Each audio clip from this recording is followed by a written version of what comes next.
Hukum Said wa Mubarak ayuhal mustarikun al-kiram fi qanati lil YouTube Akademia Andi Khalilullah. Ahlan wa sahlan wa marhaban bikum. Ma'akumul an talib Indonesia ismuhu Fali wa talibah Indonesia ismuha Atika. Taib ayyuhal asdiqo ala hibba wa ana awaddu an uqaddima lakum at-tajribah minat talib al-Indonesia. Bismi Fali. Fali, gimana testimoni belajar sebagai mahasiswa S1 dan S2 di universitas tertua terkenal di dunia, yaitu Universitas Zaituna? Karena orang Indonesia juga banyak yang mengidam-idamkan menjadi pelajar di Universitas Zaituna. Zaituna sendiri, saya sudah 3 tahun ya di sini, masuk tahun keempat, sekarang sedang melanjutkan magister juga di Zaituna. Selama saya kuliah di Zaituna itu kayak roller coaster sih gitu, naik turun karena kadang-kadang mudah, kadang-kadang susah gitu. Mudahnya itu ketika kuliah itu mudah kitanya, tapi pas ujian pasti pusing.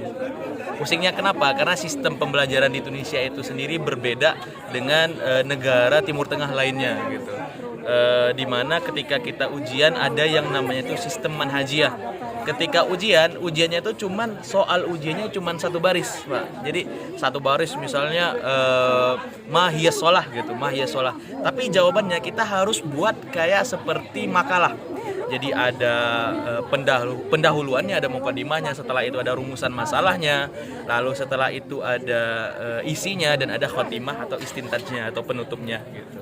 Jadi ketika ujian memang kerasa kita itu seperti mahasiswa, kita harus berpikir kritis juga, apalagi misalnya itu jikalau kita mengambil takhasus pemikiran di Tunisia, mau nggak mau kita harus berpikir kritis gitu dengan pemikiran-pemikiran yang ada, dengan menjawab seperti strukturnya itu seperti makalah. Jadi berbedalah dengan sistem-sistem yang ada di Mesir, di Saudi, yang memang mereka itu pertanyaannya biasanya tanya jawab.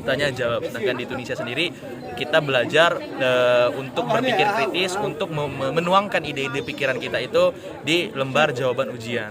Jadi selama di Tunisia ya ketika kuliah ya seru, ada apa sih namanya, kerasa seperti mahasiswanya, bukan seperti di pondok pesantren lagi gitu.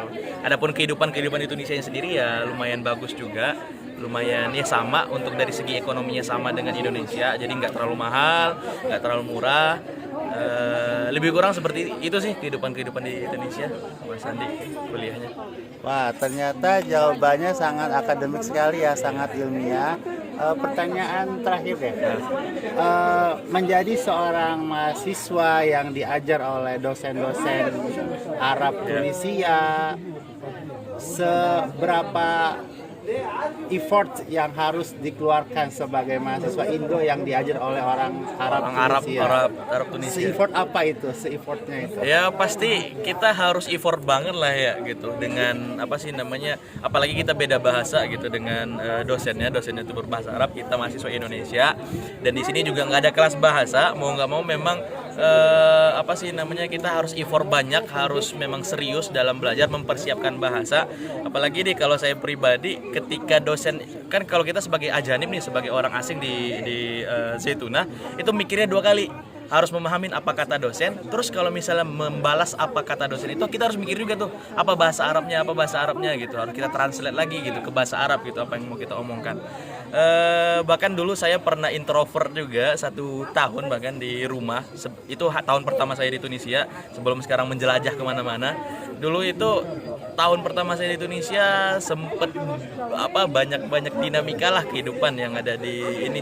Jadi mau nggak mau ya saya harus effort banyak, harus diem di rumah untuk belajar bahasa, untuk mengikuti pelajaran kampus gitu, karena pelajaran kampusnya juga berbahasa Arab, bahkan dosennya kadang-kadang juga berbahasa Perancis dan juga berbahasa Amiyah Tunisia, yang mana lahja Tunisia itu atau dialek Tunisia itu kenceng gitu, jadi berbeda dengan Arab Pusat. Jadi itu tuh yang harus kita kejar gitu. Jadi sempet se-effort sampai 1 tahun introvert di rumah terus gitu. Bahkan sempet dihina juga sama pemulung di Tunisia. Makanya itu yang ngebuat apa sih namanya, ya kayak motivasi diri lah untuk belajar serius di Tunisia. Jadi di Tunisia sendiri juga harus aktif. Kita sebagai mahasiswa harus aktif, bukan mahasiswa pasif yang denger dari dosen doang, tapi kita harus aktif juga, harus memaparkan pemikiran kita juga, harus mencari maklumat sendiri ya dan sebagainya lah gitu. Jadi harus aktif di Tunisia. Gitu. Wah, fakot lima rifatikum, introvertnya Fali ini ternyata membuahkan hasil. Di tahun pertama dia ranking ketiga loh, nilai tertinggi ketiga, dan di tahun kedua tertinggi pertama. Di jurusan Di Fakultas Suludin, jurusan Sejarah di Universitas Zaituna, Jamiatul Zaituna. Oke, thank you so much. Atika mau bilang sesuatu? Terus tonton YouTube-nya Pak Andi. Like dan subscribe, dan ahlan wa sahlan buat teman-teman yang mau daftar ke Tunisia. Dan jangan patah semangat ya. Mau kemanapun teman-teman pergi, mau kemanapun teman-teman belajar, yang pasti niat yang kuat dan keinginan yang sangat tinggi untuk menjunjungnya. Itu aja sih dari aku, Pak. Oke, nah buat mahasiswa saya di UIN Sunan Kalijaga, nanti kalian akan mendengar banyak pengalaman cerita dari mahasiswa Indo, kakak kelas kalian yang kuliah di Zaituna University. Oke, syukran lakum al musyahadah, wada'an.